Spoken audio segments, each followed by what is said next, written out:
2021 මල්ලිගේ licence එක මේ බලලිවලා ආදායම් බලපත්‍ර නැති ප්‍රශ්නෙට විස්තර අරගෙන තියෙනවා පොලිසිය මහත්තුරු.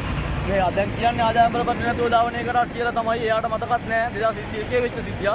දැන් 2025 මේ වෙන්නේ දැන් තමයි නඩු දාලා තියෙන්නේ. නඩු දාලා ඉවර වෙලා මල්ලිව ඇරස් කරාද ඇවිල්ලා මේ මට කිව්වේ පොලිසියට ඇවිල්ලා මේ මල්ලිව පොඩක් ඉදිරිපත් කරන්න පොලිසියට ඇවිල්ලා අපයක් ගන්න පුළුවන් කියලා. දැන් කියන උසාවි දාලාලු තියෙන්නේ උසාවියලු අප ගන්න ඕන කියලා. ඒතකොට 2021 ඉඳලා මේ 25 වෙනකම් මෙයාලා නීතිය ක්‍රියාත්මක කරන්න මෙච්චර බලන් ඉඳලා මේ වෙච්ච අසාධාරණයට තමයි මම මේ කතා කරන්නේ. මේ 21 ප්‍රශ්නෙකට ඇයි 2025 නඩු දැම්මේ? ඇයි ඕක ඊට කලින් එයාලා කියනවා දැනුම් දුන්නලු. මම අපි ගෙදර හිටියේ අපි ගෙදරින් කොහෙවත් යන්න ගියේ නෑ. ඒ ටිකේ අපි ජීවත් වුණේ ඒ ඇඩ්‍රස් එකේ මේ ගෙදරම තමයි අපි 5000 ඉඳලා ජීවත් වෙන්නේ. එතකොට කිසිම පොලිසියෙන් දැනුම් දීමක් කිසිම දෙයක් කරේ නෑ මේ වෙනකම්. ලයිසන් එක කවුද ගත්තේ පොලිසිය? ලයිසන් එක අද ගත්තේ පොලිසිය. 2024 කතාවක් කියන්නේ මොකක්ද? 2021 තමයි විස්තර ලියලා. මෙයාලා කියන්නේ දැන් 2021 විස්තර ලියාගත්ත කියලා කොහොමද ඔප්පු කරන්නේ? එයාලා වැරද්ද කරා කියන්නේ 2021. ඒ කියන්නේ කොහොමද ඔය ඔප්පු කරන්නේ? ඒ ඔප්පු කරන්න දෙන්න ඒකත් මේ මහත්තුරුම තමයි දැන් 2021 ලියාගත්ත කියලා කියන්නේ කොහොමද ඒක ලියාගත්තේ? එයාලා පොතක ලියාගත්ත කියලා තමයි. පොතක ලියා. කියන්නේ මෙයාලා කියන්නේ බයිසෙල් එකේ යද්දී පොතක සටහනක් දාගත්තා. ඒක පැහැදිලි. ඒකත් අපි දැකලා තියෙනවා එහෙම සටහන් දාගන්නවා. ඊට පස්සේ මොකක්ද උනේ? ඊට පස්සේ මේ 2025 තමයි එයාලා නීතිය ක්‍රියාත්මක කරන්නේ. ඔව් නීතිය ක්‍රියාත්මක කරනද ඔයාට මොකද්ද දැන් පොලිසිය කොහොමද ඔයාට ඒක මම ඇහුවා. ඒතකොට මේ දැන් නෑ ඔයාට දැනුම් දීම කරේ කොහොමද පොලිසියෙන්? පොලිසියෙන් සිතම ඇවි ගෙදරට ඇවිල්ලා පණිවිඩයක් දුන්නා සිතාසියක් ඇවිල්ලා තියෙනවා. සිසාසියක් ඔයාට අතර ආවද සිසාසිය? නෑ අතර දුන්නේ නෑ. සිසාසියක් ආව කියලා කිව්වා. සිසාසිය අතර දුන්නේ නැහැ.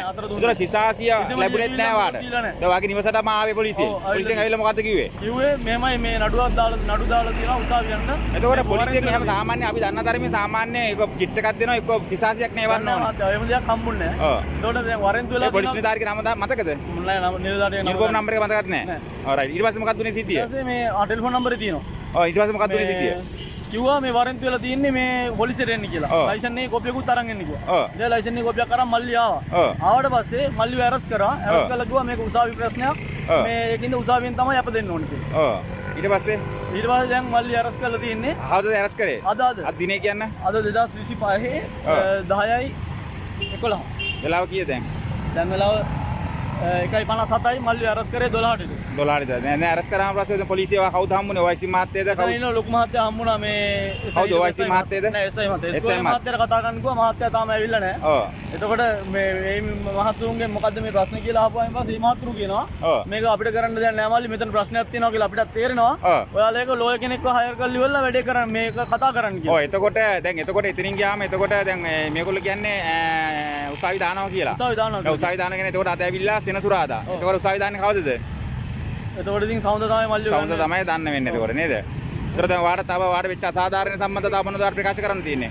මුකුත් කියන්න දෙයක් නැහැ. කියන්න තියෙන්නේ නීතිය ක්‍රියාත්මක කරන්න මේ යුනිෆෝම් ඇඳගත්ත මහත්තුරු හරියට නීතිය ක්‍රියාත්මක කරන්න කියලා විතරයි කියන්නේ. මේ වගේ ජරා වැඩ කරන හින්දා තමයි මේ මිනිස්සුන්ගේ ඇතේ මේ හිතේ මේ පිළිකුලක් ඇතිලා තියෙන්නේ මේ මිනිස්සු සම්බන්ධයෙන්. මෙයාලගේ යුනිෆෝම් එකටවත් වටිනාකමක් දෙන්නේ නැති මිනිස්සු යන්නේ ඒක හින්දා. මෙයාලා වැරදි කරන මිනිස්සුන් ආරක්ෂා කරනවා. වැරදි නොකරන මිනිස්සුන්ව මේ විදිහට තල්ලා බෙල්ල මේවා කරනවා. මම මේක අදාරගෙන ඇවිල්ලා මෙතන කතා කරේ නැත්තම් මේක කිසිම කෙනෙක් දැනගන්නෙත් නැහැ. මේ මහතුරුත් ඕක එහෙම මේවා කරලා අපිටම තල්ලි වල නිකන් ඉන්නවා. ඔය එතකොට ඔයාගේ රැකියාව මොකද්ද? මම රැකියාව වෘත්තියෙන් රියදුරු. රියදුරු. එතකොට මල්ලිගේ රැකියාව මොකද්ද? එයාත් රියදුරු. එයා මල්ලිගේ වයස කීයද? මල්ලිගේ වයස 28යි. 28යි රයිට්. එතකොට එයාත් රියදුරු රැකියාව තමයි කරන්න දෙනව නේද?